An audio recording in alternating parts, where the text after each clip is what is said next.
Saya coba. Oke, sama saya ngerekamnya. Oke. Mangga Bu Tita izin tadi jadi observer. Mangga Bu Rin, saya Saya persilahkan. izin share screen ya. Ya, mangga. Apakah sudah terlihat, Bu Isti? Ya, sudah tinggal di screenshot saja. Kok screenshot sih? Tinggal di Slideshow. slideshow. SS juga kan? Ya, ya, ya, mangga, mangga, mangga. Kayaknya saya mulai ngantuk. Oke. Oke oke. Ini sekarang tanggal 3 Mei kan ya? Masih 2 Mei. Oke. Nah, izin Bapak Ibu semuanya, bismillahirrahmanirrahim. Assalamualaikum warahmatullahi wabarakatuh. Eh, tunggu. Mana sih? Saya stop video aja kali ya biar lancar ininya. Ya, Ini mangga, sudah boleh. slideshow ya, Bu Isti ya? Sekarang sudah? Iya, sudah. Iya, oke. Nah, izin rekan-rekan semuanya, saya knowledge sharing ya, sharing tentang pengembangan radiofarmaka berbasis fluorine 18. Sebenarnya untuk terkait F18 ini ya, saya dulu ini kan topik riset disertasi saya gitu ya. Nah, itu sudah mungkin udah 5-6 tahun yang lalu ya kurang lebih. Nah ini saya juga sebenarnya mencoba untuk berbagi dengan rekan-rekan semuanya dengan harapan saya juga mulai apa ya, bisa mengingat-ingat lagi ya Bu Isti apa yang pernah saya kerjakan waktu itu dan apa dengan adanya sekarang juga BRIN sudah membeli alat micro PET CT sehingga bisa dibilang apa ya, memotivasi saya untuk bisa mengambil lagi topik ini gitu ya, untuk bisa, nanti alat micro PET CT-nya ini, bisa, dimaksimalkan penggunaannya, seperti itu. Nah, ini garis besar presentasinya, jadi, untuk terkait sejarah radiofarmasi pastinya saya tidak akan dalam gitu ya, karena pasti rekan-rekan di sini juga, banyak yang lebih, paham gitu ya dan, untuk, radiofarmaka dan modalitas pencitraan juga, sekilas saya akan, singgung. Kemudian, senyawa mengandung atom atom fluorine, kemudian radiofarmaka berbasis F18, strategi sintesis radiofarmaka ini dan kesimpulan. Nah terkait, sejarah radiofarmasi kita tahu bahwa konsep radiotracer ini digaungkan ya, oleh George von Hevesy. Nah ini konsep radio tracer, dan radio tracer PET ya, yang, sekarang bisa dibilang, cukup, banyak, dikembangkan, oleh peneliti-peneliti di, seluruh dunia. Nah, ini terkait radiofarmaka mungkin saya akan skip. Kemudian, terkait, modalitas pencitraan ya, kita tahu kalau ada beberapa modalitas pencitraan, yaitu MRI gitu ya, CT, dan juga dari, kedokteran nuklir yaitu PET dan SPECT.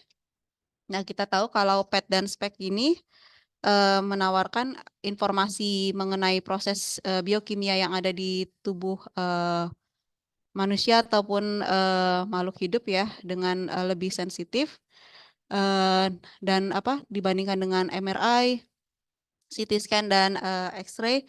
Ini pastinya, spek dan PET ini lebih sensitif dan seperti yang tadi saya sebutkan, menginformasikan, fungsi dari organ-organ di tubuh, kita gitu ya, dibandingkan dengan MRI yaitu hanya memberikan informasi mengenai anatomi atau structural imaging. Nah, eee, dapat dilihat di tabel sini kalau PET dan SPECT ini memerlukan suatu prop ya, suatu radio tracer yang jumlahnya hanya, nanogram dibandingkan dengan MRI yang berjumlah mikrogram sampai miligram. Nah, eee, namun tentu saja modalitas PET dan SPECT ini membutuhkan suatu radio tracer, di mana kalau SPECT itu ditandai dengan, radioisotop pemancar gamma dan, untuk PET ditandai atau diikatkan suatu molekul atau biomolekul dengan suatu radioisotop pemancar positron. Nah, ini apa namanya? PET ya, alat PET yang ada di rumah sakit. Nah, ini apa namanya?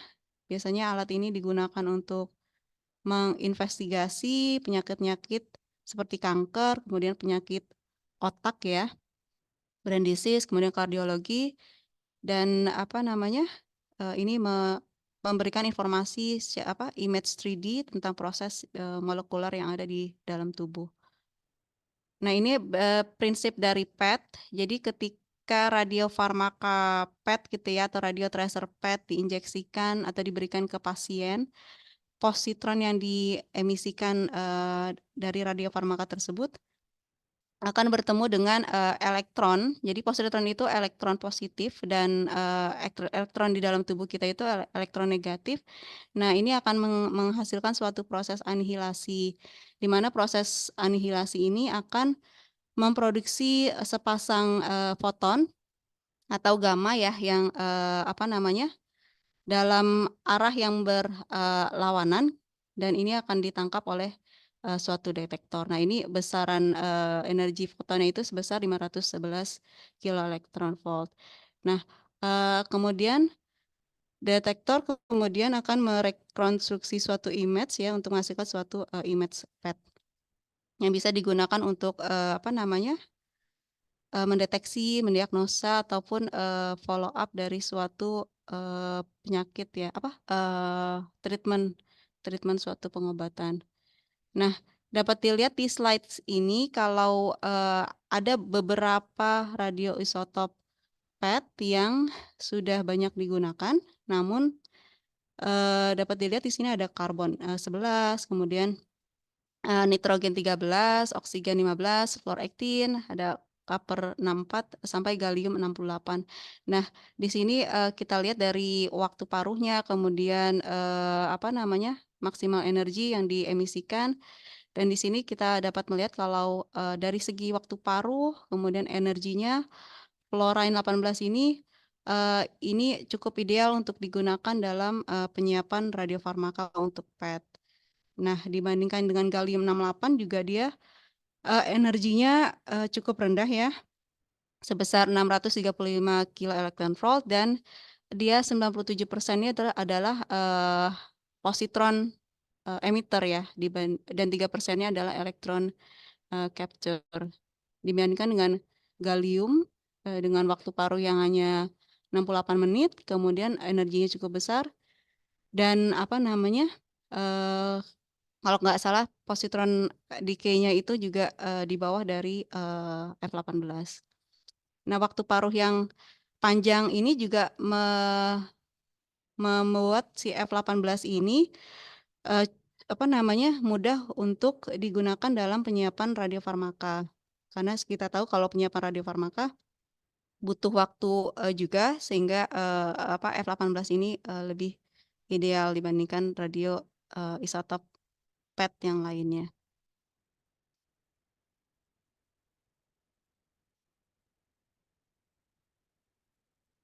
Oke, nah terkait F18, tentu saja ada atom F yang non radioaktif, yaitu F19 ya. Nah, kenapa F18 ini cukup dipilih dalam pengembangan radiofarmaka PET? Hal ini juga dikarenakan apa namanya? Atom fluorine ini apa namanya? Banyak terkandung dalam obat-obat yang digunakan di klinis. Contohnya adalah obat anti kanker ya, fluorouracil, kemudian fluconazole, dan apa namanya, ciprofloxacin ya, dan juga Lipitor. Nah, kenapa atom fluorine? Karena dari aspek kimia medisinal, atom fluorine ini cukup favorit. Jadi atom fluorine ini bisa menjadi isoster ya, karena dibandingkan dengan H, dia ukuran dan valensinya sama, sehingga nanti interaksi obat atau molekul yang mengandung fluorine ini dengan reseptornya juga tidak terlalu berubah gitu ya. Kemudian bioisoster dengan oksigen.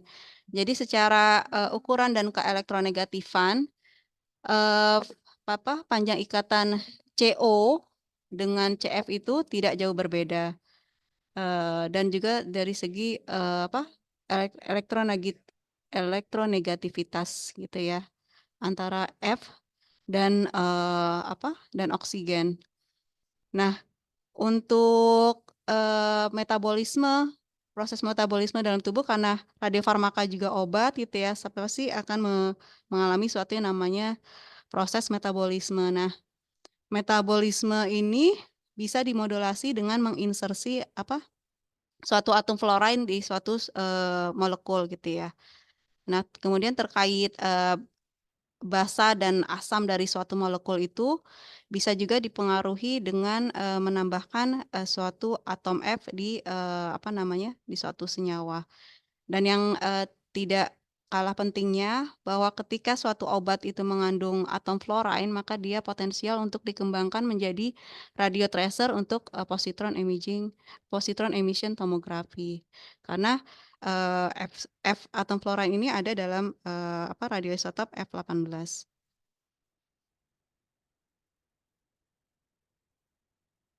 Nah, namun di balik keuntungannya tentu ada kelemahannya, di mana atom fluorine ini terdapat di alam jadi senyawa yang ada di alam itu hanya sedikit yang mengandung atom fluorine. Sehingga, pastinya, kemis gitu ya harus mensintesis di laboratorium. Nah, eee, apa namanya, sedikit sedikit banyaknya itu memasukkan F juga artinya ada sedikitnya efek biologis tertentu. Nah, jadinya, akan ada tambahan suatu investigasi dari, evaluasi biologis dari, senyawa fluorine. Nah, ini saya mengambil contoh,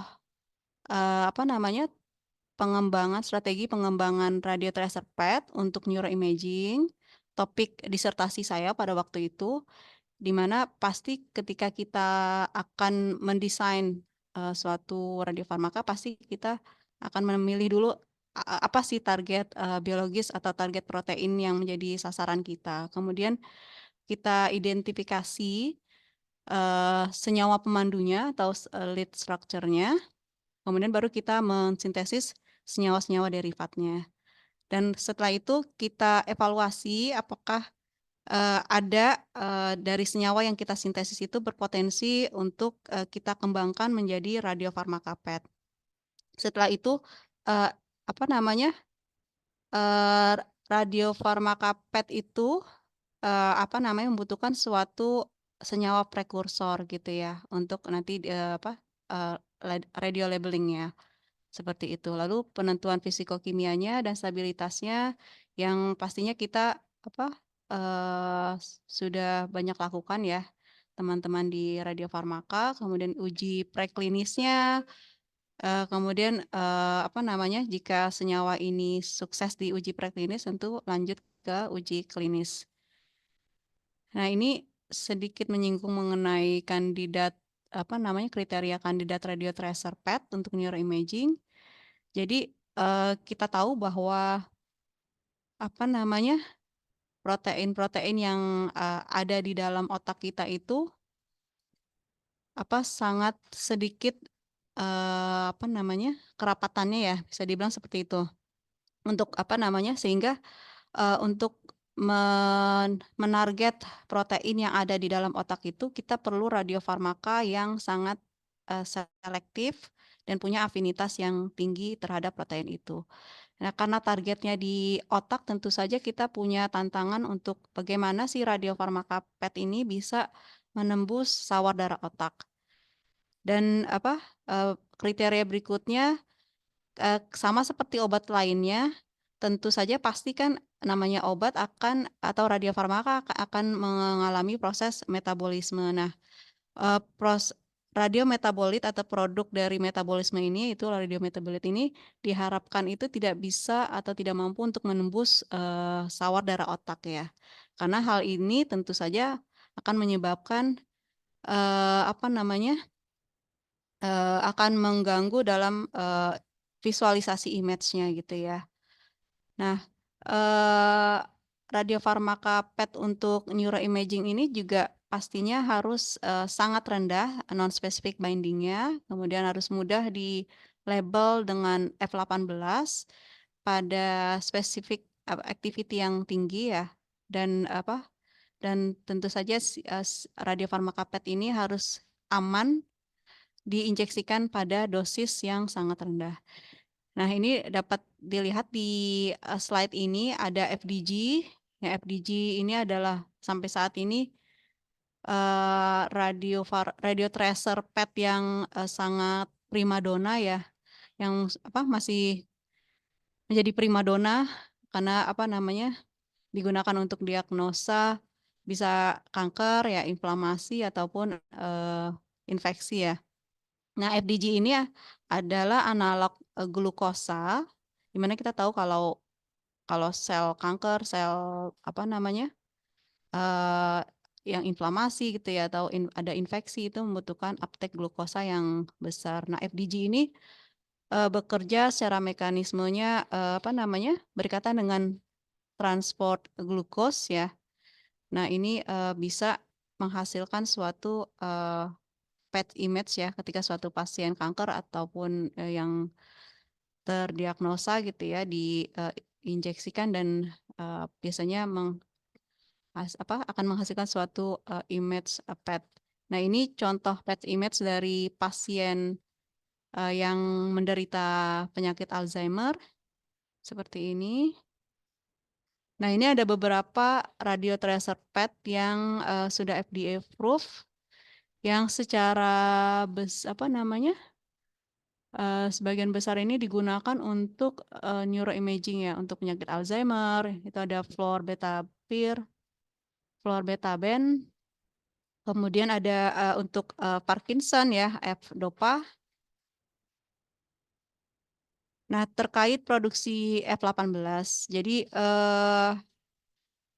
apa namanya, update status mengenai jumlah siklotron yang ada di dunia ya, maksudnya di 95 member states IAEA ini berjumlah 1.279 siklotron.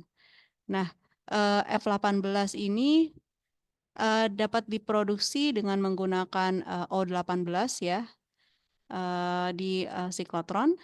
Nah, yang saya ingin apa namanya, coba berbagi dengan teman-teman. Jadi untuk fluorine 18 ya, yang para radiofarmasis gunakan atau radiokemis ya, biasanya itu adalah radiofarmaka, biasanya adalah fluoride ya, fluoride anion. Nah, ini yang biasanya diperoleh dari target enriched water yang cair.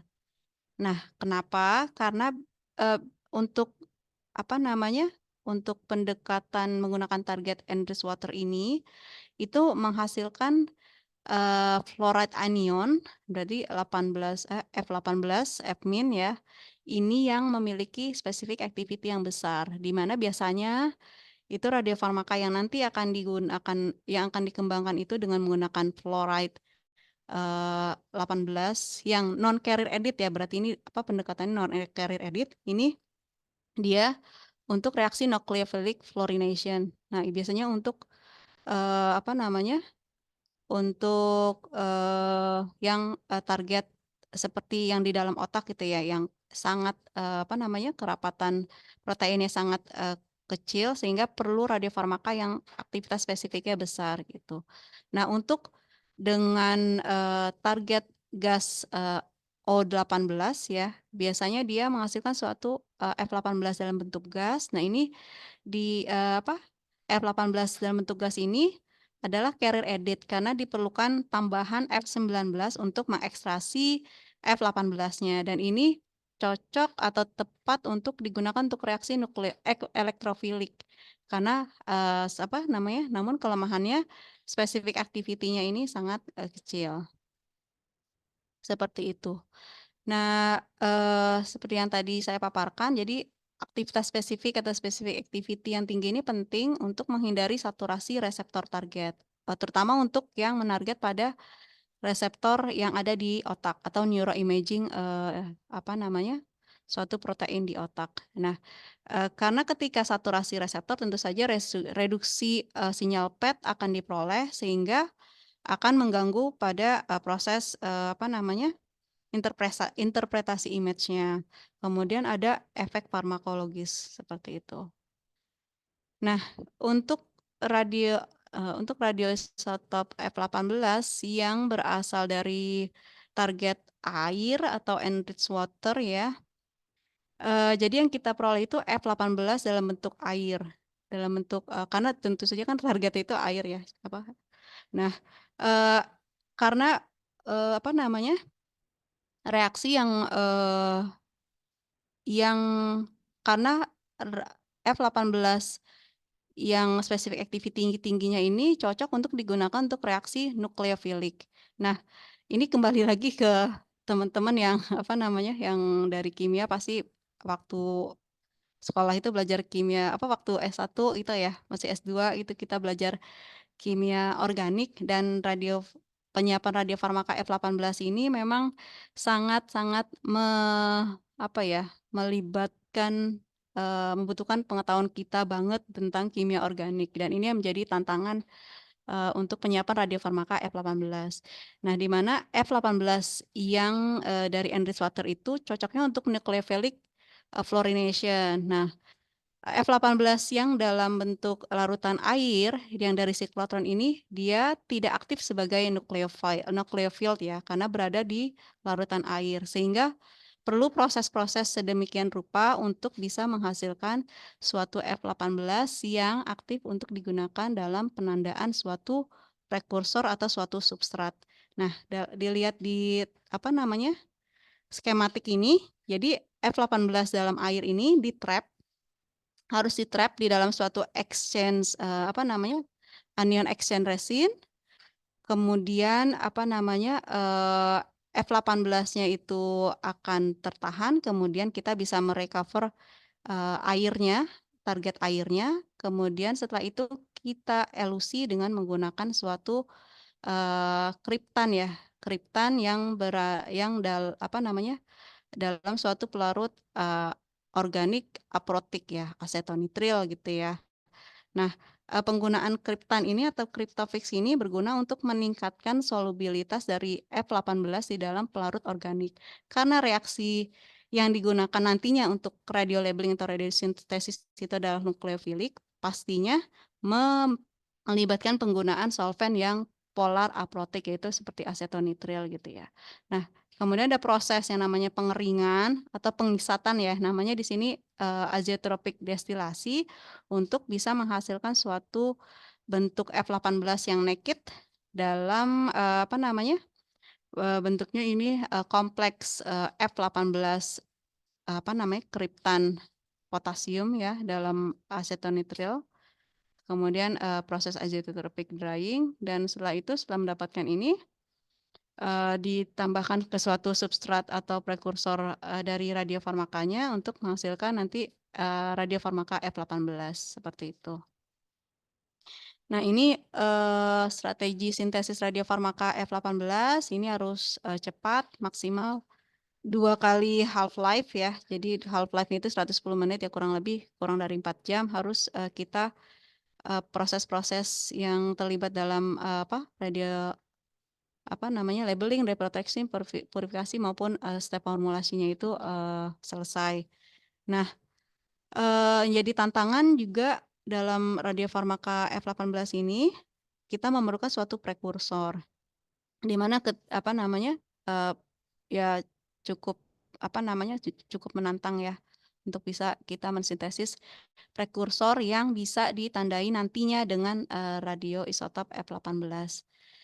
Nah, challenging-nya karena, apa namanya, reaksi fluorinasi itu, yang melibatkan F19 tentunya yang non radioaktif, itu kan pasti ordenya milimolar. Sedangkan kalau untuk radiosintesis F18 ini pastinya tidak stoichiometry, artinya dalam orde nanomolar. Nah, kemudian diperlukan suhu reaksi yang tinggi dan proses optimasi tentu saja yang seperti teman-teman semua apa namanya sudah expert untuk proses optimasi radiofarmaka. Nah, eh, ini apa namanya agen radiofluorinasi ada apa agen nukleofilik fluorinasi, ada yang elektrofilik fluorinasi. Nah, eh, apa namanya pengetahuan terkait reaksi nukleofilik, elektrofilik ini yang harus apa namanya kita pahami untuk bisa kita mendesain nanti radiofarmaka F18 seperti itu. Ini adalah beberapa agen radiofluorinasinya. Nah, untuk memasukkan atom fluorine itu bisa dilakukan dengan dua cara, fluorinasi langsung ataupun tidak langsung. Nah, biasanya fluorinasi secara langsung itu ada dibagi dua lagi menjadi fluorinasi elektrofilik dan fluorinasi nukleofilik.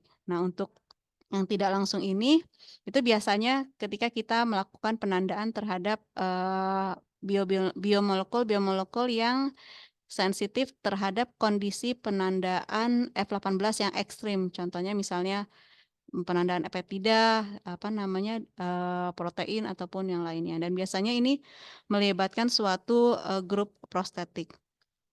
Nah, ini di slide ini adalah contoh fluorinasi elektrofilik. Nah, kalau kita ingat kembali yang konsep elektrofilik, jadi elektrofil berarti kan suka elektron ya, sesuatu yang kaya akan elektron. Nah, apa namanya untuk reaksi tipe ini biasanya untuk apa namanya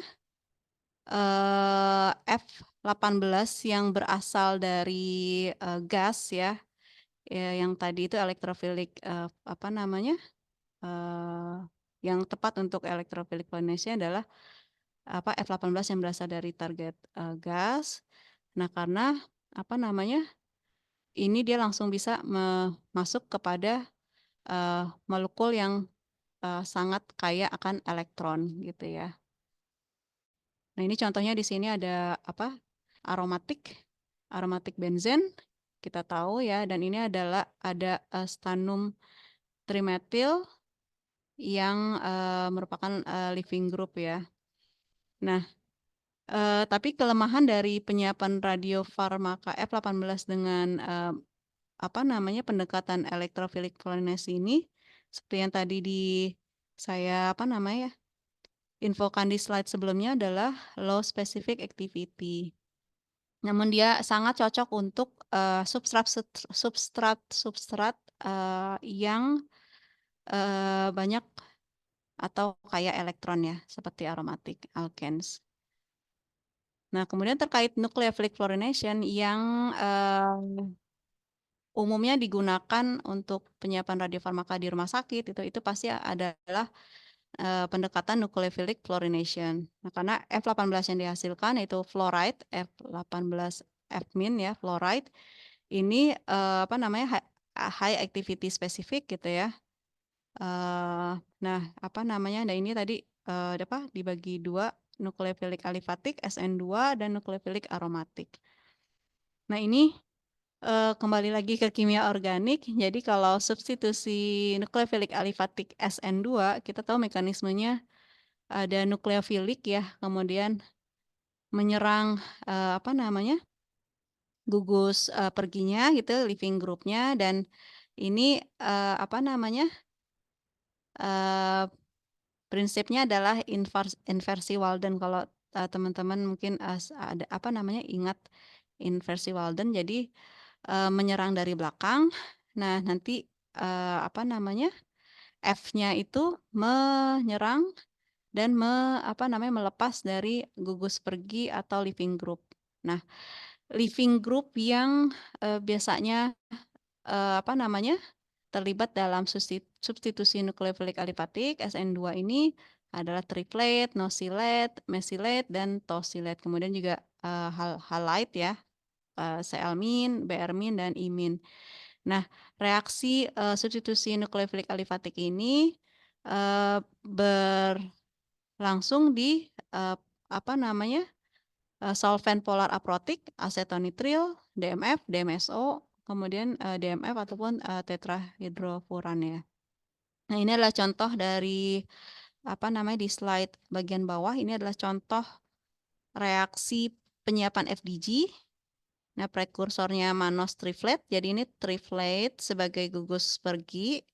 Ini kemudian akan digantikan oleh F18. Nah, di sini terjadi inversi Walden ya. Jadi kebalikan, yang mestinya trifletnya ke atas jadi ke bawah, F18-nya.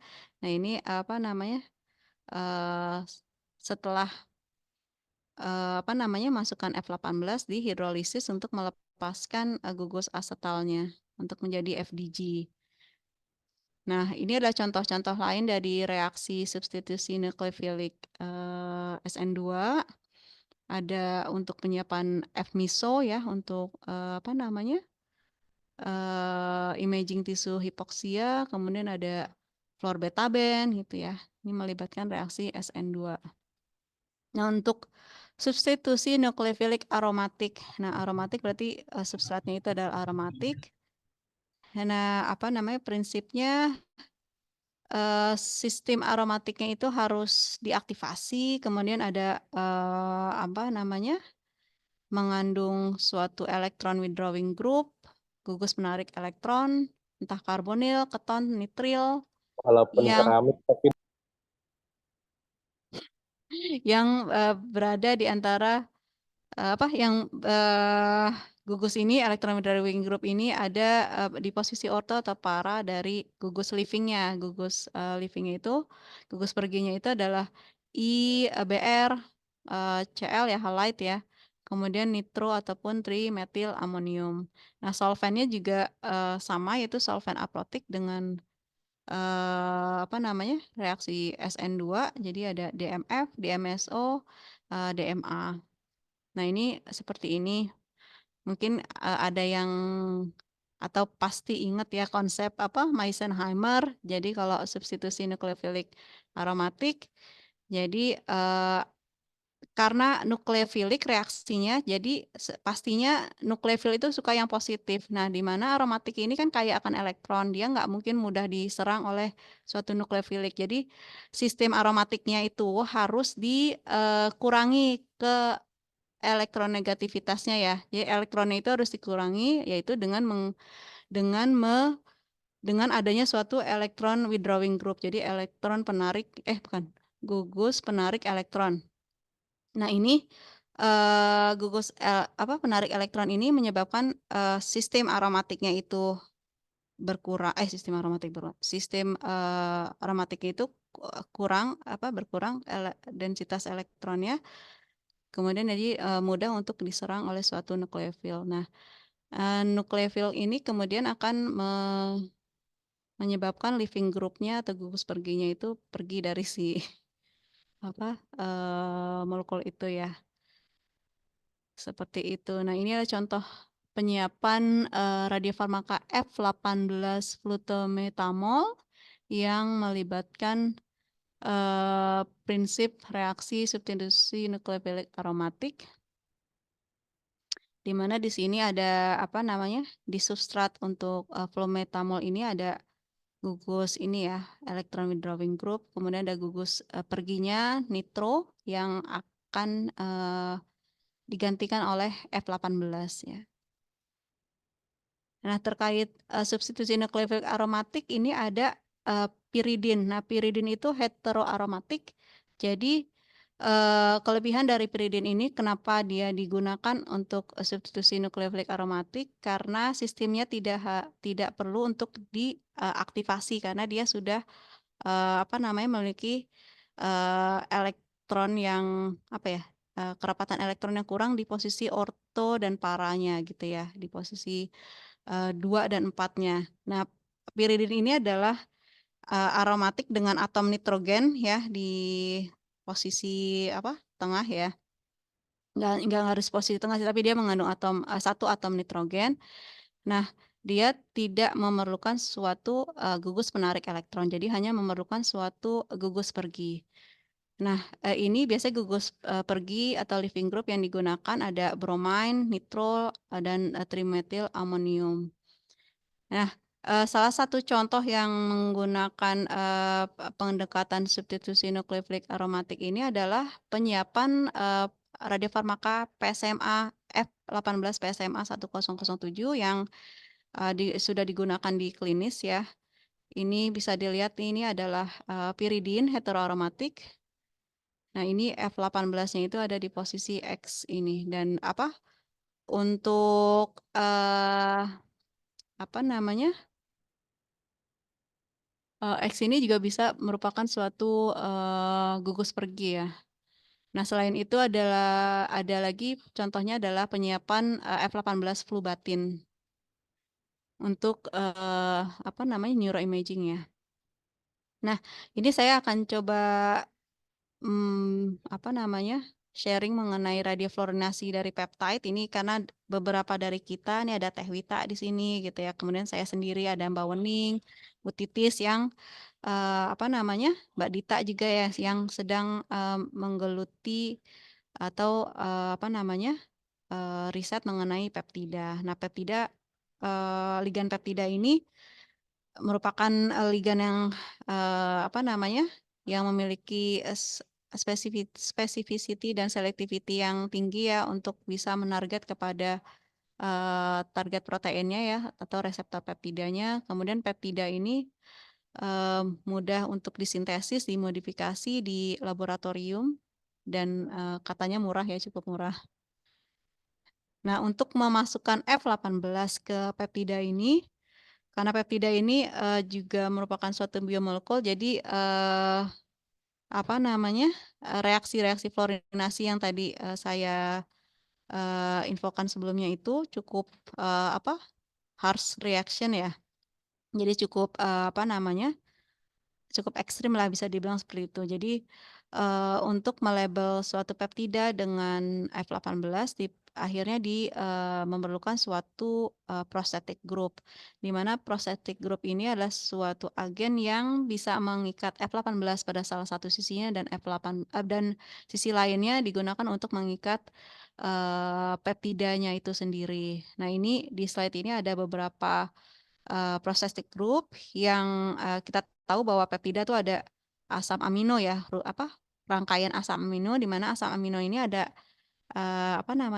ada bagian asamnya yaitu COH dan aminnya yaitu NH2. Nah, ini ada, tersedia prosthetic group yang reaktif terhadap amin dan reaktif terhadap, SH di sini ya, seperti itu.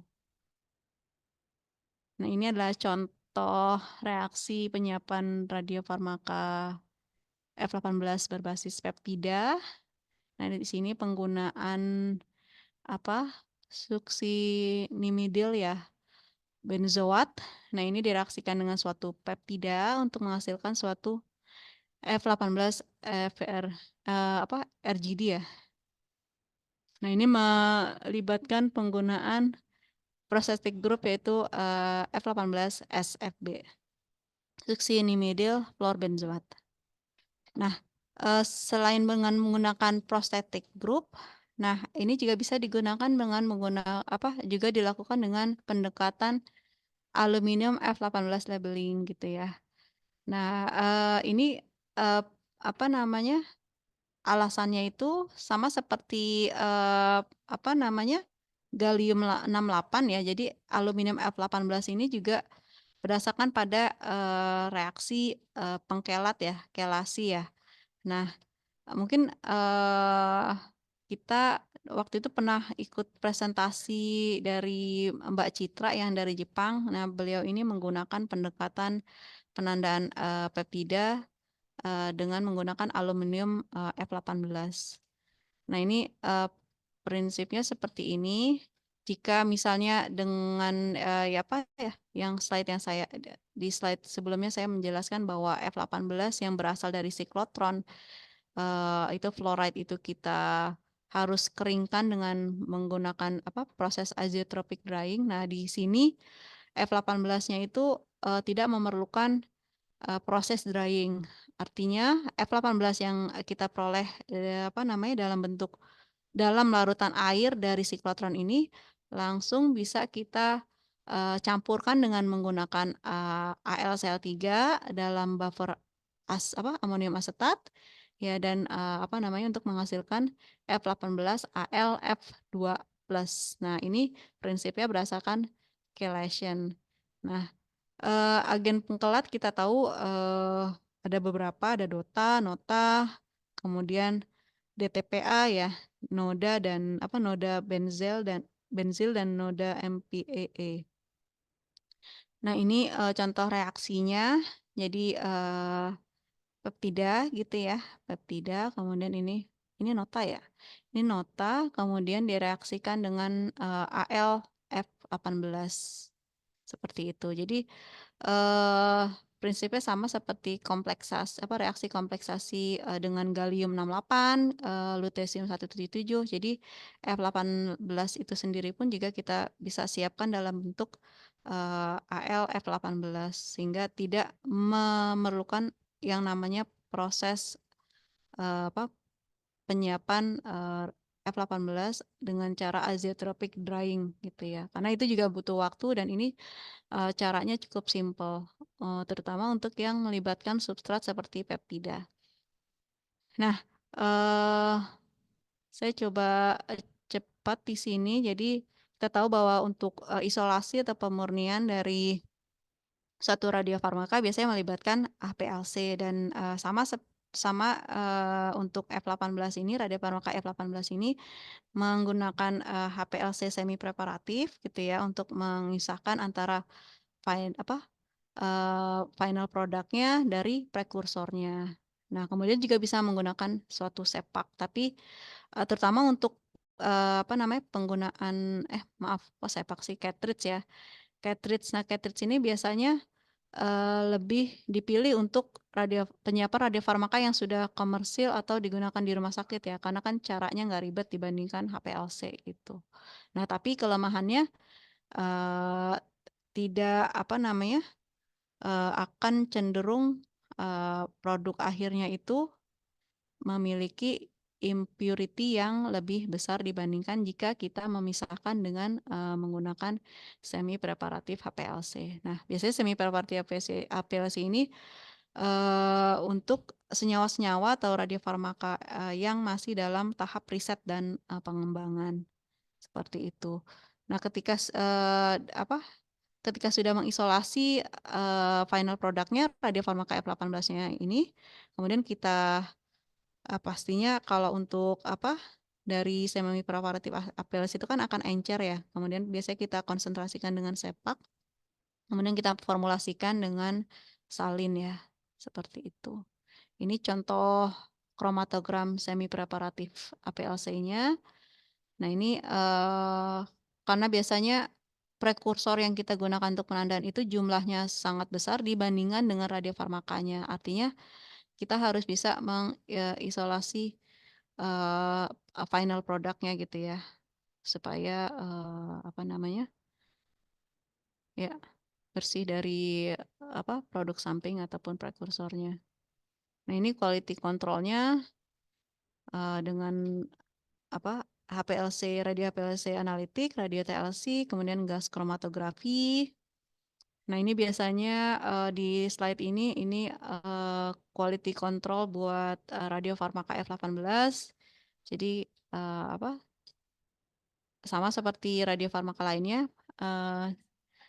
tambahannya paling karena biasanya melibatkan asetonitril gitu ya, DMSO. Nah, ini biasanya ada residual solvent yang harus kita tentukan. Kemudian residual metal gitu ya, yang bisa dilihat di tabel ini. Namun untuk kemurnian radiokimia gitu ya, identitas radionuklidanya itu sendiri ini sama seperti radiofarmaka yang lainnya dan melibatkan penggunaan metode penentuan yang sama. Kemudian untuk F18 yang digunakan untuk penyiapan radiofarmaka yang disiapkan dengan proses azeotropic drying pastinya kan melibatkan suatu cryptofix. Nah, biasanya ini cryptofix ini kadarnya pada radiofarmaka itu juga harus ditentukan. Nah, ini biasanya melibatkan TLC spot atau HPLC seperti itu. Nah, ini ada apa namanya? Dalam riset dan pengembangan biasanya ketika kita sudah establish dengan radiosintesis manualnya, biasanya akan beralih ke modul otomatis, automated synthesis modul. Biasanya ketika di manual radiosintesis dengan cara manual itu kita mungkin aktivitas yang kita gunakan, aktivitas F18 yang kita gunakan tidak besar. Nah, ini biasanya kita langsung besar gitu kan di automated modul. Nah, ini memungkinkan karena biasanya automated modul ini kan diletakkannya di dalam hot cell. Nah, selain itu juga caranya ini cepat dengan automated modul dan kita pekerja radiasi itu tidak terekspos dengan paparannya besar, kemudian terdokumentasi artinya GMP compliance, kemudian reliable karena ini adalah mesin ya bisa dibilang ya modul, jadi reliable hasilnya, kemudian reproducible seperti itu. Nah, ini ada beberapa automated synthesis modul, ada dari Sintra, kemudian GE Tracer Lab, dari GE ya. Nah, ini konsep automated radiosynthesis, jadi bisa dibilang automated radiosynthesis itu kayak small chemical factory gitu kali ya, karena kita meletakkan reagen-reagen gitu ya. Nah, itu nanti reagen-reagen itu ketika kita sudah siapkan, nanti akan bekerja secara otomatis. Kita automated modulnya ini akan kita akan otomatis kita klik komputer kita, laptop kita ini akan bekerja sendiri sesuai dengan metode yang kita masukkan di program di modul tersebut seperti itu. Nah, ini bisa lihat di sini jadi ada reaktor gitu ya. Ini kemudian ada larutan F18 masuk ke sini, kemudian kita siapkan untuk pengeringan jika melibatkan azeotropic drying. Kemudian nanti akan ditarik dengan gas-gas inert ya untuk nanti bisa F18-nya masuk ke reaktor yang sudah berisi substrat atau prekursor kita, kemudian terjadi reaksi atau penandaan ya. Penandaan di sini kemudian ditarik ya untuk nanti pemisahan dengan semi preparatif HPLC ya di sini ya berarti ya di sini. Kemudian nanti akan dikonsentrasikan dengan sepak ya sampai kita akhirnya mendapatkan final product seperti itu. Nah, biasanya sudah kita mendapatkan final product, kita tentukan aktivitas spesifiknya, kita tahu molar activity ya. Kemudian kita tentukan biasa uji stabilitas, uji fisikokimia, evaluasi biologinya gitu ya. Dan sampai evaluasi bukan pencitraan dengan menggunakan micropad-nya seperti itu. Nah, ini adalah contoh-contoh, bukan contoh, ini adalah slice otak babi ya. Karena ini adalah contoh radiofarmaka yang menarget pada reseptor di otak ya. Nah, ini pig brain slices, jadi ini autoradiografi ya, in vitro autoradiografi menggunakan slice otak babi. Nah, ini bisa dilihat dengan pewarnaan ya, apakah ada akumulasi dari radiofarmaka itu di region-region yang diinginkan gitu, seperti itu. Nah, ini menunjukkan tinggi atau besar atau kecilnya uptake dari radiofarmaka tersebut di daerah-daerah otak dari slice otak babi. Nah, ini ada small PET imaging, ini nilai SUV value ya, SUV standardized uptake value. Nah, ini yang nilai yang menunjukkan berapa besar uptake radiofarmaka F18 di apa di alat PET ini ya. Bukan di apa namanya di organ-organ atau di apa bagian otak seperti itu. Nah, ini dapat dilihat kalau orange itu ada di angka 2 dan menunjukkan kalau ini cukup besar SUV-nya. Nah, ini ke kesimpulan. Jadi radiofarmaka F18 diperlukan untuk diagnosa dan monitoring terapi berbagai penyakit. Contohnya ada penyakit neurodegeneratif. Terus PET merupakan modalitas pencitraan yang sensitif karena dapat memberikan informasi mengenai proses biokimia secara molekuler dalam tubuh. PET membutuhkan suatu radio tracer dan pengembangan radio tracer F18 ini sangat diperlukan untuk bisa pada akhirnya digunakan secara klinis pada pasien di rumah sakit. Terima kasih. Saya kembalikan ke Bu Isti. Ya, terima kasih Mbak Rin. Presentasinya menarik banget ya. Ini sampai saya terkantuk-kantuk. Aduh, maaf. Saking Saya saking menarik. lagi di awang-awang. Bagus sih Mbak Rin. Maksudnya ini tuh ngasih gambaran ke kita ya tentang development untuk radiofarmaka berbasis PET atau untuk fluorin ini gitu ya, khususnya di fluorin.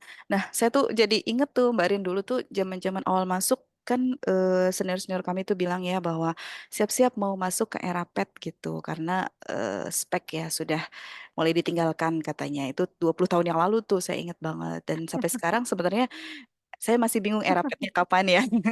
Tapi setidaknya kita sudah didengungkan itu dan sebenarnya kan dari awal kan kita juga sudah punya siklotron sebenarnya ya.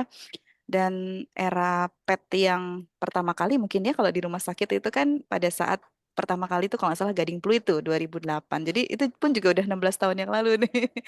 Nah, pasti tantangannya artinya gini, kalau saya lihat aplikasinya kan sudah banyak ya. Berarti kan kita dari sisi riset harus banyak ya sebentar. Nah, dari sisi riset,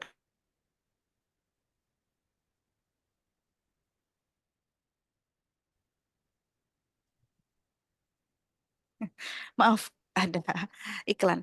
Nah, jadi sebenarnya kalau dari sisi sekarang ya mungkin di 2024 ini petnya sendiri kan akan banyak nih. Maksudnya siklotronnya juga sudah mulai gitu ya. Nah, cuman kita harus bisa mulai apa ya memikirkan nanti riset-riset apa yang aplikatif gitu ya Mbak Rin ya. Karena secara penggunaan di rumah sakit itu udah gitu. Tinggal kita bagaimana memperkuat sisi riset yang nanti aplikasinya bisa lebih banyak dan lebih bisa langsung hilir lah istilahnya gitu. Oke, baik. Kita masuk ke sesi diskusi ya. Silahkan buat teman-teman yang ingin berdiskusi gitu ya. Jadi kita saling sharing ya, karena memang mungkin ada yang punya pengalaman lebih dalam atau memang ada yang ingin bertanya atau bukan bertanya, maksudnya ingin tahu lebih dalam gitu. Silahkan ke pakar kita hari ini, ke Ibu Rin. Silahkan raise hand saja. Kalau di kolom chat juga bisa sih ya, tapi mendingan kita raise hand aja, maksudnya on videonya. Silahkan. Oh, Mbak Alfi udah nih ya nanya nih. Saya persilahkan dulu deh yang mau nanya langsung. Nanti saya bacakan yang Mbak Alfi. Sebelum saya siap-siap pulang ya. Karena udah jam, udah Nggak jam boleh 3 kalau kalau jadi lewat. narasumber nggak boleh pulang duluan. Oke, kalau belum, Ini eh, Alfi ya. Alfi dulu ya. Jadi sebenarnya bagaimana sih pertimbangan untuk pengembangan ligan yang membawa F18 untuk imaging otak?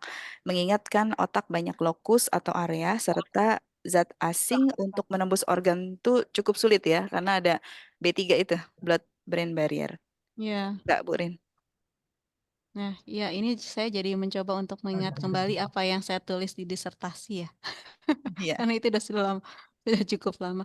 Jadi memang kalau apa namanya, alhamdulillahnya kan kita didesain sama Allah yang Maha Kuasa itu otak itu memang kompleks ya, artinya hanya apa zat yang penting ya yang dibutuhkan otak kita itu untuk bisa nembus ya ke blood-brain barrier itu. Artinya zat-zat asing itu pastinya akan di ditolak ya Bu Isti ya, akan ditolak oleh Hmm. apa namanya barrier-barrier yang di sawar otak itu. Nah, eh, untuk yang apa namanya mungkin Mbak Alfi kan ini ya lebih jago dari saya ini, apalagi dari farmasi ya. Maksudnya untuk apa desain desain obat yang ke apa neuro ya, neuro CNS itu Central Nervous System itu eh, apa namanya mengikuti kaidah Lipinski Rules of Five gitu ya, di mana misalnya berat molekulnya harus kecil gitu ya. Terus kemudian apa namanya? Pokoknya semuanya Lipinski Rules of Five. Berat molekulnya kurang dari 500. Kemudian jumlah eh, akseptor atau apa namanya? Donor atom akseptor atau itunya misalnya kurang dari 5 seperti itu. Nah, dan hal-hal lainnya yang apa diatur oleh Lipinski Rules of Five itu. Tapi ternyata tidak sedemikian apa namanya plek ya bisa kita ikuti karena memang ya itu didesain sama Allah itu sudah sangat canggih sehingga akhirnya biasanya kita mendesainnya lagi lebih kecil lagi gitu ya, misalnya 300 gitu. Kemudian eh, kita bermain di kepolarannya. Jadi tidak polar atau tidak terlalu non polar. Karena kalau misalnya terlalu non polar misalnya akan akan berikatan dengan eh, apa protein yang bukan targetnya, walaupun itu belum nyampe ke otak ya, itu akan berikatan dengan target apa dengan misalnya apa namanya eh, non non spesifik bindingnya ya dengan protein yang bukan targetnya, dan itu akan misalnya di metabolisme. Nah, hal-hal yang seperti itu Mbak Alfi yang memang untuk mendesain radiofarmaka F18 yang targetnya ke otak itu cukup kompleks gitu, karena tapi nggak semerta-merta ketika kita mengikuti aturan itu akan bisa nembus ke apa ke sawar otak juga gitu Mbak Alfi, jadi banyak pertimbangan gitu. Seperti itu. Yang membuat emang jadi challenging untuk kita radiofarmasis bisa mendesain radiofarmaka F18 ini.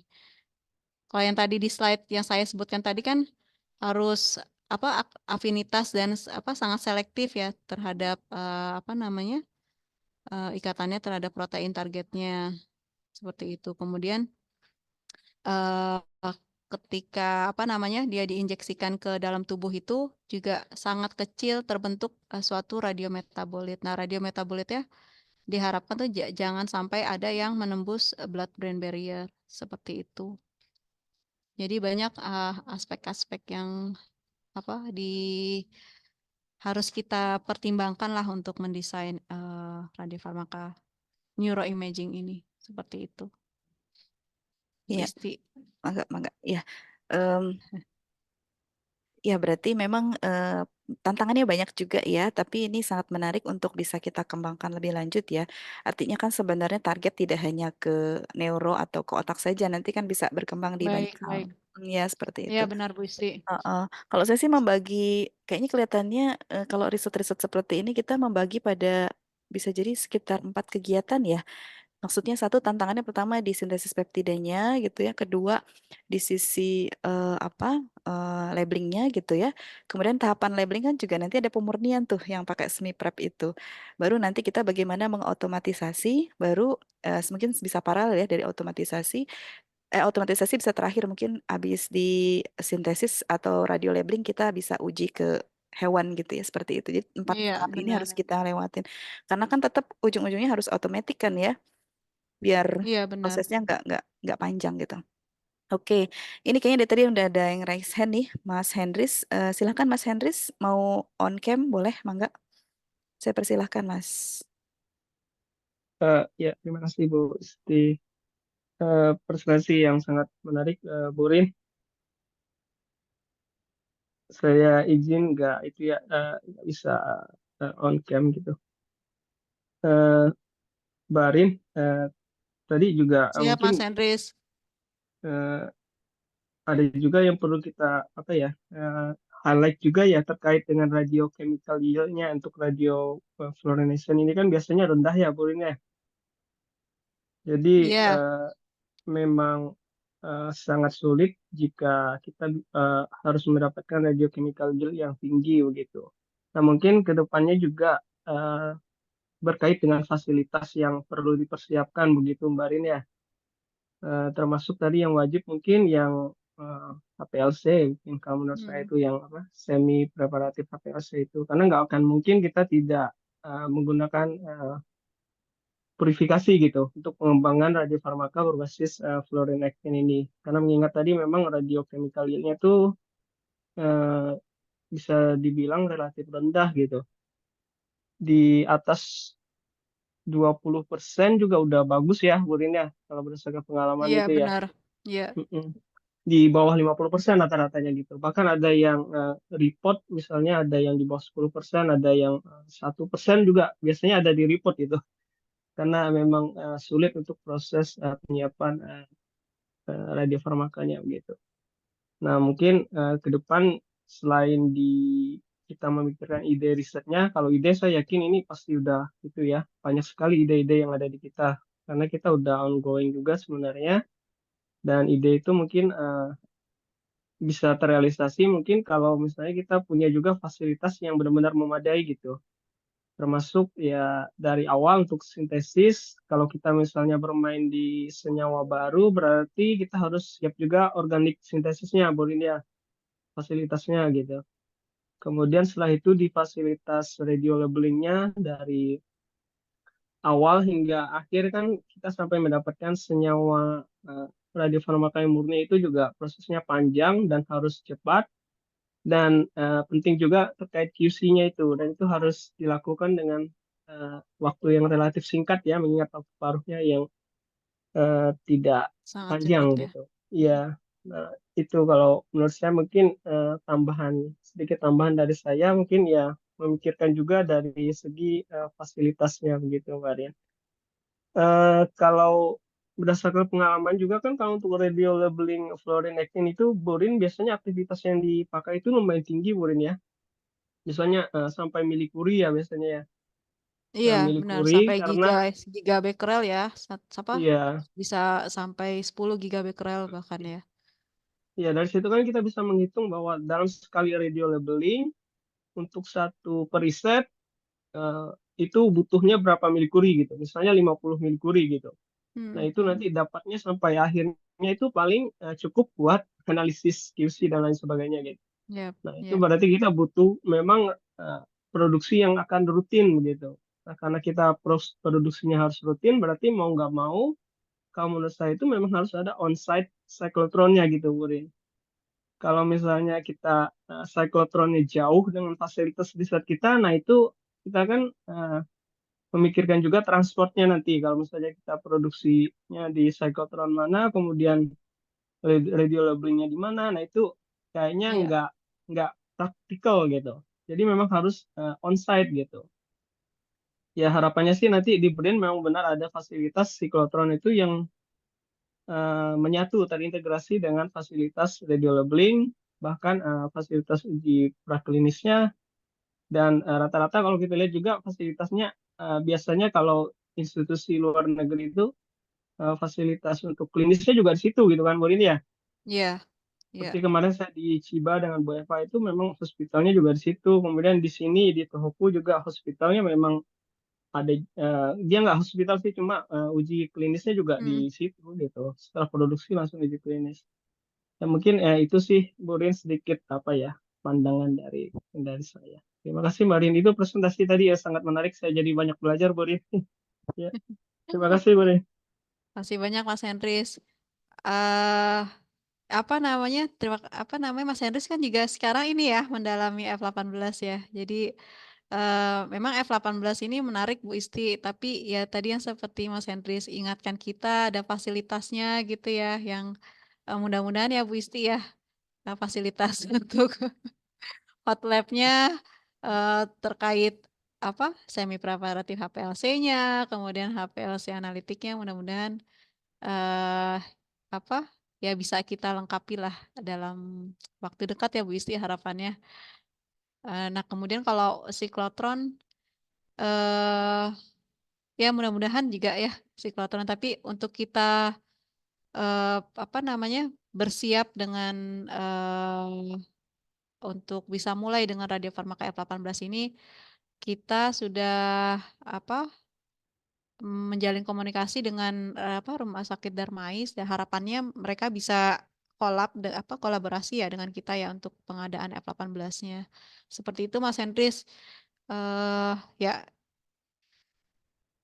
makasih banyak tapi sudah diingatkan. Nah, kemudian apa informasi juga untuk teman-teman, nanti bulan ini ya, berarti bulan Mei ini, saya kurang tahu persisnya tanggal berapa. Ini ya Dokter Yang, itu expert dari Korea yang nanti akan support teman-teman tim RI ya untuk akselerator. Itu apa namanya akan datang ya bulan Mei ini ke Indonesia ya. Nah, nanti kita dikasih slot waktu sehari nih apa diberi oleh Bu Marlina untuk kesempatan untuk kita bisa berdiskusi dengan Dokter Yang. Nah, harapannya Dokter Yang ini bisa memberikan apa ya pandangan apa sih yang misalnya apa dibutuhkan untuk kita bisa apa terjun ke apa penelitian radiofarmaka F18 dengan kondisi yang ada di lab kita sekarang gitu ya. Mungkin beliau punya pandangan gitu apa-apa yang perlu kita siapkan seperti itu. Nanti saya memohon kerjasama dari teman-teman terutama radiofarmaka untuk bisa nanti terlibat di diskusi dengan Dokter Yang ya. Seperti itu. Dari KRI ya Bu Marlina ya. Dokter Yang itu ya. Seperti itu. Iya, terima kasih Mbak Rin atas informasinya. Hayu, ada lagi yang mau bertanya? Sebenarnya banyak yang bisa dieksplor ya, cuman jangan-jangan nih Mbak Rin udah pengen pulang. Belum kan ya? Oke. Udah mau pulang ini. Iya. Tapi sebenarnya Begitulah memang nasib naik bis eh, jemputan. iya, saya membayangkan ini ya, apa namanya, ada dua radioisotop yang mungkin bisa kita kembangkan saat ini ya, di luar mungkin isotop-isotop yang berbasis siklotron lainnya. Tapi yang jelas, kalau pertama F18, kedua mungkin yang memang nanti, nggak tahu nih jadi dibelikan atau nggak Mbak Rin, yang gallium 68 dari generator gitu ya. Tapi paling tidak, eh, salah satu modalitas pencitraan tadi ya yang Bu Rin ceritakan kita sudah punya gitu ya, sudah punya ya, sebenarnya barangnya Mm, udah datang nih mm, gitu. Jadi Iya. micro PET CT-nya itu sudah ada untuk pencitraan menggunakan hewan gitu, dan ini ditempatkan nanti di gedung 55 gitu ya. Jadi em, yang ada baru micro PET CT sama fasilitas, maksudnya sama gedungnya. Mungkin mudah-mudahan ke depan fasilitas-fasilitas lain ya yang bukan hanya mendukung ya, yang memang terkait dengan kegiatan riset tersebut akan diadakan juga gitu. Jadi kita masih mencoba untuk mengusulkan ke Pak Deputi untuk kita memiliki tadi HPLC semi prep itu ya Bu Rin ya. Jadi ada TLC scanner gitu ya, automatic gamma counter, kemudian juga HPLC semi prep. Jadi kalau misalnya nanti di situ sudah lengkap, berarti kan proses untuk melakukan radio labeling bisa dilakukan dalam satu tempat yang sama dengan proses imagingnya seperti itu ya. Walaupun nanti mungkin radioisotopnya yang agak sedikit repot ya, ada proses transportasi seperti itu. Ya paling itu tantangan untuk apa? Untuk dapetin F18-nya mungkin di situ ya. Tapi paling tidak kalau saya sih melihatnya kita harus harus harus memulai gitu, harus memulai. Jadi biar tahu di mana Iya, letak sulitnya iya. di mana gitu ya. Jadi mungkin nanti bisa kayak ada tim gitu ya yang apa yang punya topik-topik yang mungkin senyawa-senyawa Mm, peptida yang simpel-simpel aja dulu ya. mm, mm, Kita mm. coba ke hewan gitu seperti itu. Itu sih yang Iya. terbayang di kepala saya gitu ya. Ya, silakan teman-teman semua kalau ada yang mau bertanya. Ini saya panggil Iya, Bu. satu-satu ya. Saya panggil satu-satu. Iya, Bu Isti tadi tadi yang Bu Isti sampaikan tadi sangat ini ya menarik ya terkait generator gallium 68. Sejujurnya apa namanya bulan April lalu ya Mm-mm, Mbak Adita itu sudah mau mengajukan pembeliannya. Tapi mm-mm, waktu itu saya masih berpikir apa? Saya ingin menyampaikan dulu ke teman-teman apakah teman-teman ini apa ya, bisa dibilang kayak apa, kerjasama kita lah ya untuk misalnya dibeli, tapi kalau misalnya tidak dimanfaatkan, sepertinya Sayang. kan sayang ya, Bu Isti. Jadi kemudian waktu itu saya karena mau mendekati waktu liburan Lebaran juga ya, saya akhirnya minta Mbak Adita untuk pospon dulu gitu ya. Sebenarnya udah ada ini penawaran untuk generator gallium Oh, 68. oke. Nah ini mungkin saya apa, memohon kepada teman-teman kalau memang kita siap nih untuk kita teruskan itu ya pembelian generator 68 ini ke apa diri ya, ke infrastruktur. Mungkin dalam waktu dekat bisa bisa jadi apa, akan ada gitu loh generator 68 di fasilitas kita gitu. Atau mungkin diletakkan di Pasar Jumat kayaknya ya. Mm-mm. Karena Iya kita sih, juga akan punya hot cell seperti itu, hot cell, hot lab. hot lab. Mm-mm. Seperti itu Mbak. Seperti itu Bu Isti. Mm-mm. Tapi memang kalau udah ada gallium juga, kalau labnya belum lengkap juga nggak bisa, Mbak Rin. Maksudnya belum ada Iya, dos kalibrator gitu. Masa kita iya gallium benar. sama apa Nah, PET CT doang yang nggak bisa ngapa-ngapain. Cuma nyuntik nah doang. itu yang apa yang buat saya akhirnya ini Heeh. kapan ya harus dibeli gallium Heeh. 68 ini gitu, Bu Ya, Isti. iya, iya, benar-benar benar. Ya Memang mungkin harus kita timingnya perlu pas ya. perlu kita perlu koordinasi lagi gitu ya dengan teman-teman kayak misalnya Teh Wita nih kan punya substrat peptida gitu ya yang nanti bisa di label F18, bisa di label dengan Iya, gallium 68 gitu. Kemudian ada butitis dengan apa PSMA-nya, PSMA-nya bisa label actinium, L-lutetium, kemudian bisa dengan F18 ini yang menarik lah menurut saya. Jadi koordinasi kita sebagai tim gitu ya untuk istilahnya mempersiapkan lah ketika sudah ada nih generatornya, sudah ada nih F18-nya gitu. Jadi kita udah tahu apa yang mau kita kerjakan gitu. iya. Nggak semuanya dadakan gitu ya Bu Isti ya. Maksudnya kan yang dadakan itu rasanya gimana gitu ya. Iya, maksud saya artinya gini, nanti kalau misalnya si alat-alat yang tambahannya itu sudah ada, nanti kita usulkan untuk pengadaan gallium. Jadi untuk sementara kita base-nya floor 18 dulu aja kali ya, untuk yang misalnya untuk penyiapan-penyiapan atau untuk validasi alatnya dan lain-lain pakai F18. Tapi nanti kalau sudah mulai dilengkapi, HVAC-nya juga sudah Hmm, bagus, kita kayaknya minta terus topik-topik kita tuh arahnya ke sana semua gitu ya. Jadi ya. benar-benar kepake gitu karena kan dia dengan waktu paruhnya itu kalau nggak salah kan dia bisa kepake itu 9 bulan. Itu lumayan ya untuk satu riset lah 1 tahun. 9 bulan dan bisa di extend sampai 1 tahun lah paling Hmm, enggak. benar, Heeh. Jadi benar iya 1 tahun seperti itu itu. kita bisa ya mandi gallium gitu istilahnya. Bisa Iya. banyak yang kita explore. Heeh. Seperti itu. Jadi mungkin kita ya brainstorm dulu kali ya untuk apa aja nih yang bisa kita apa optimalkan. Karena ketika memang alat ini pun juga belum ada Elsa-nya misalnya gitu ya kita maksimalkan Hmm, untuk riset-riset yang ingin kita capai ya yang berbasis tadi gallium sama F18 gitu. Menarik sih sebenarnya ya. kalau mau coba-coba gitu ya. Karena nggak murah ya gallium berapa Mbak Rin? 800 juta lah. Satu Fortuner lah, Bu Isti. Masya Allah. Iya. Ayo teman-teman mangga mungkin 4 kurang seperempat kali ya biar masih bisa ngejar bus. Nanti ini diadakannya setiap seminggu sekali atau 2 minggu sekali sharing knowledge-nya.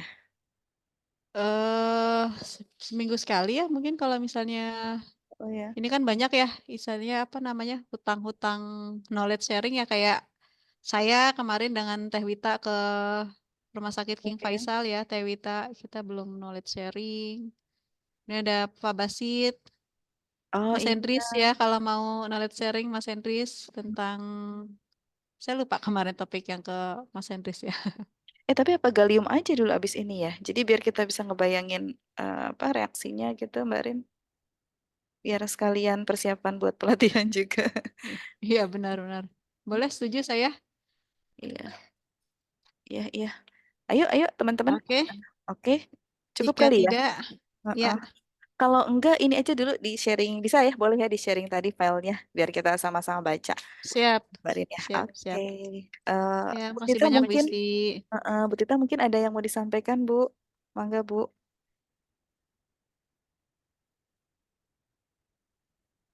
Ya, mohon izin. Tadi ada dua ternyata dadakan itu Nah ada itu apa namanya diskusi terkait pendayagunaan apa radium ya 226. Ini mau diapain katanya gitu. Padahal kita sendiri butuh.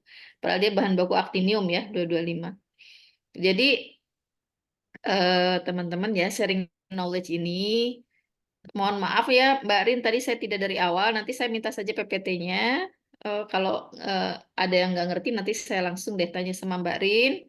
Sama kalau bisa ini recordingnya juga saya boleh di feed ya.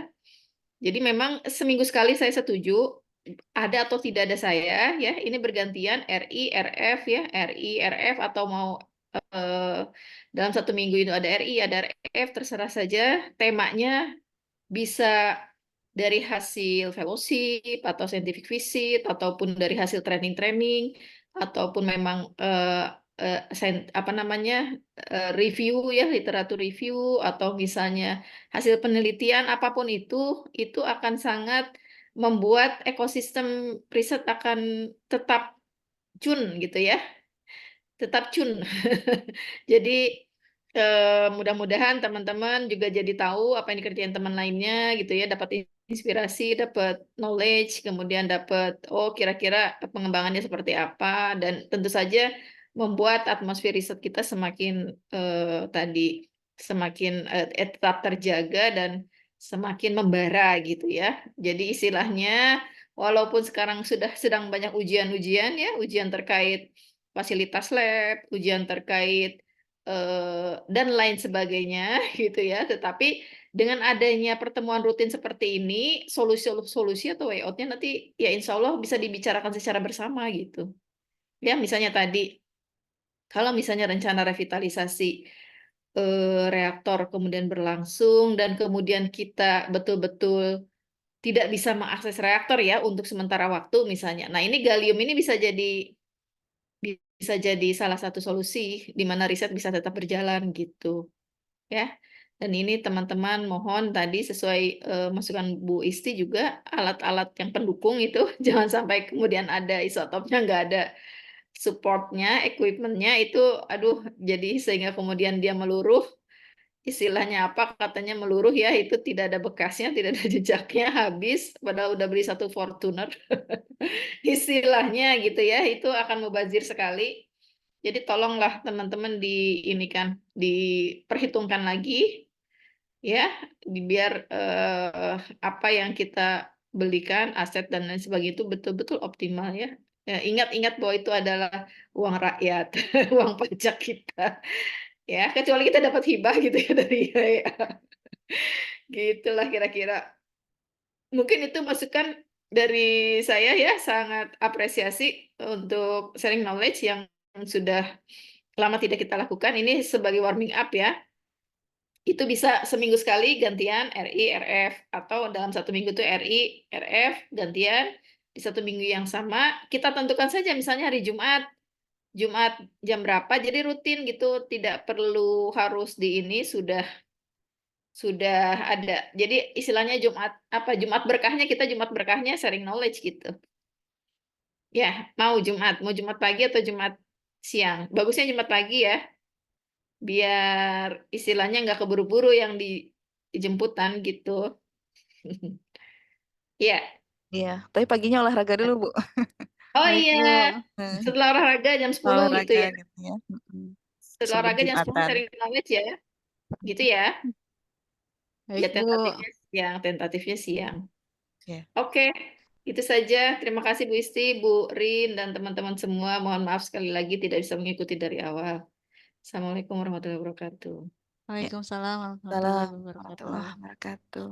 Baik, terima kasih Bu Tita atas masukannya, sekaligus tadi arahannya ya untuk mengadakan pertemuan ini lebih sering gitu ya, karena memang kita sedang lebih banyak di duduk manis gitu dibandingkan kita di lab. Jadi kita manfaatkan untuk memperbanyak aktivitas kita kaitannya dengan memperluas keilmuan kita gitu ya, saling saling sharing terkait pengalaman-pengalaman yang pernah kita dapat sebelumnya. Ya ada baiknya mungkin dijadwal ya Bu ya. Jadi udah tahu nih saya dapatnya kapan gitu ya seperti itu.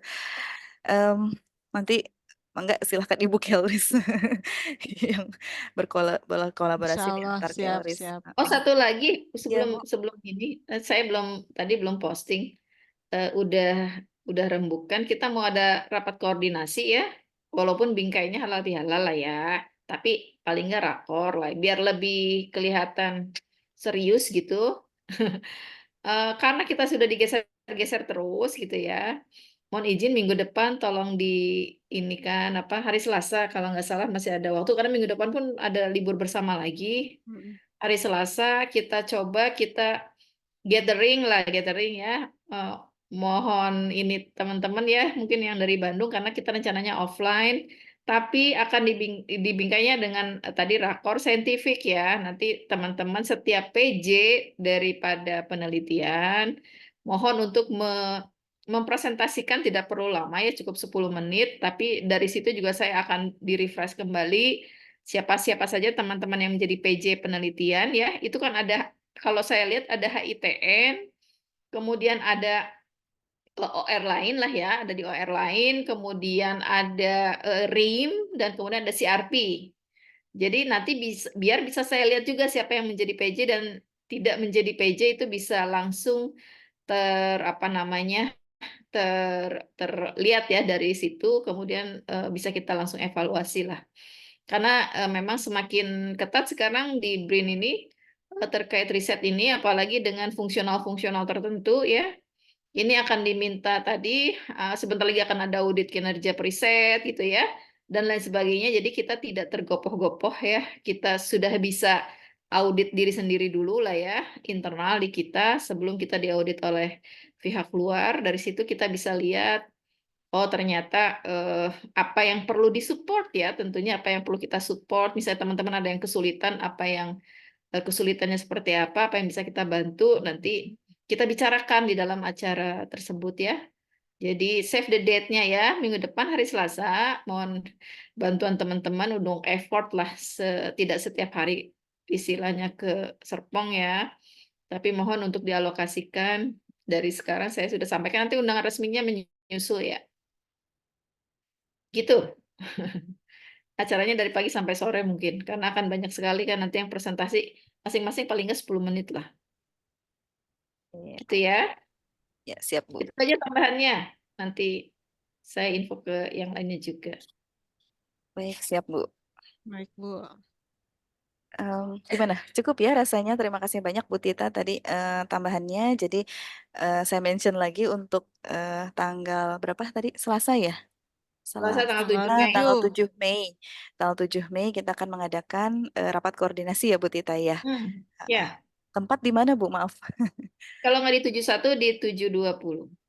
71 720. Oh ya. Kalau nggak di 71 720 kita cari itu aja yang ruangan yang kosong. Ya, oke, baik Bu. Oke, baik teman-teman, itu informasinya ya, dan sharing knowledge-nya nanti minggu depan juga akan ada lagi sebagai lanjutan ke knowledge sharing yang hari ini. Demikian saya sampaikan terima kasih kepada Dewan Pakar, pakar kita, narasumber kita terkait dengan Floor 18 ini Bu Rin. Terima kasih Mudah-mudahan kembali. sharingnya bisa kita serap ya dan kita bisa manfaatkan nanti untuk ide-ide penelitian Amin. kita berikutnya. Amin. Tadi buat Amin. teman-teman yang dalam perjalanan mungkin ya lagi dinas, mudah-mudahan juga lancar kembali ke tujuan. Amin. Oke, saya tutup saja pertemuan pada sore hari ini. Mohon maaf ya apabila ada kata-kata yang kurang berkenan. Selamat melanjutkan aktivitasnya atau selamat kembali ke rumah. Terima kasih. Wabillahi taufik wal hidayah. Assalamualaikum warahmatullahi wabarakatuh. Waalaikumsalam Waalaikumsalam. warahmatullahi Waalaikumsalam wabarakatuh. warahmatullahi wabarakatuh. Oh. Izin